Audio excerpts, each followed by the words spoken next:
Welcome back to Along This Spiritual Journey. So, learning the difference between looking innocent and being innocent is extremely important on your spiritual journey. Looking innocent is something that was created by humans. Okay?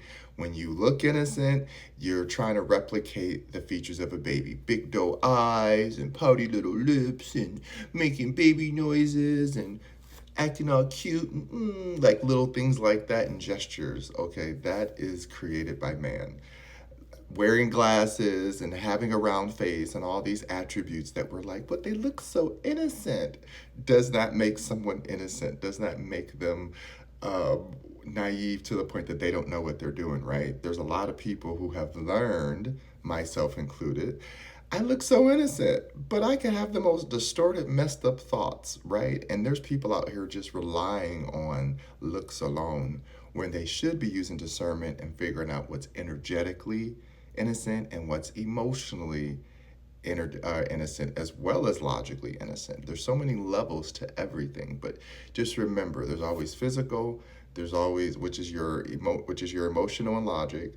There's spiritual, which is this thing we can't explain, and then there's universal, which is our collective conscience, and that's that emotional connection we have to all. We see all, we feel all. When you start interacting with innocent energy, you understand that it genuinely does not know. Innocent energy genuinely wants to learn. It's naive to a certain point. It's open to learning. If it gets frustrated, it's because it doesn't know. And its frustration isn't something that's throwing a tantrum. It's just being like, oh, I don't know, and I really wish I knew. And I'm willing to learn. That's innocent to me. That's beautiful. That's encouraging. That means you're flexible to have new things be received through learning and research and just observation, right? Innocence is about knowing that you understand there's levels to expression without it being about someone thinking that you're right or wrong, right? Because that's what innocence has become. I'm innocent. I'm just too cute. I could never do that. And now people manipulate that and they get away with murder, literally, versus people who the world as society has deemed not innocent looking. And we can go down the list if we want to, but I don't want anyone to get stuck in an algorithm. But the whole point is that just because you don't look innocent doesn't mean you're not innocent, right? It's the most fascinating energy that has been created through the understanding of man, right? Because everything that we do on some level is about first sympathy, then empathy. They go together all the time, as well as subconscious and conscious.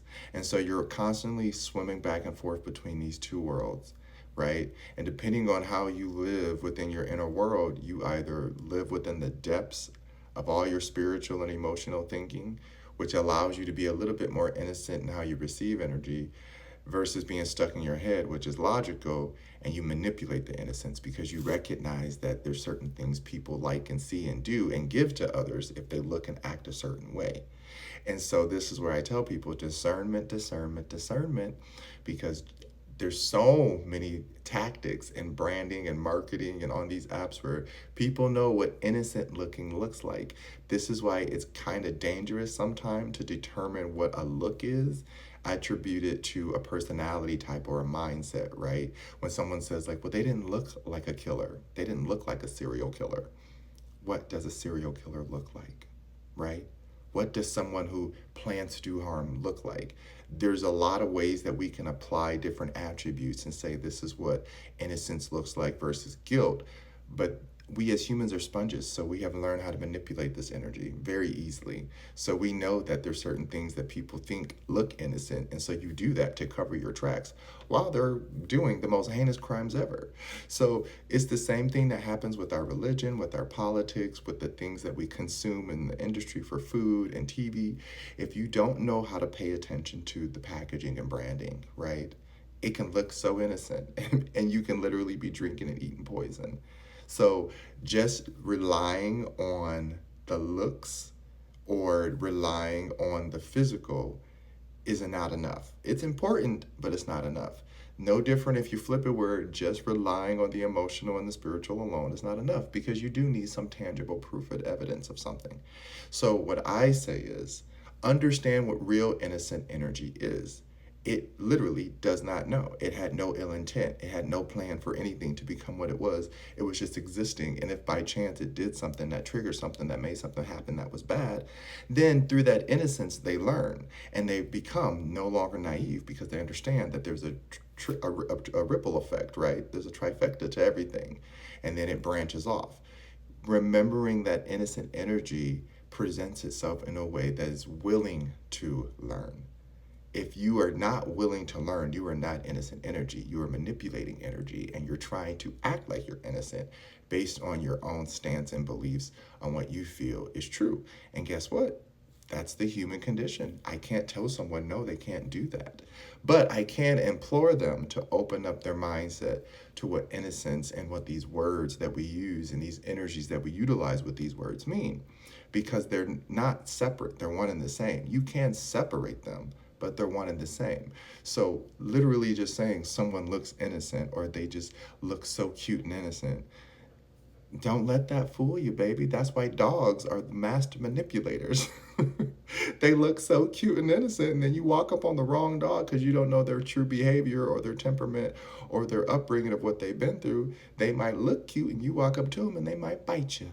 And you're like, oh my God, that's such a bad dog. Well, is the dog bad? Or did you assume it looked innocent based on your own biases, and then you put yourself in a situation that was not meant for you?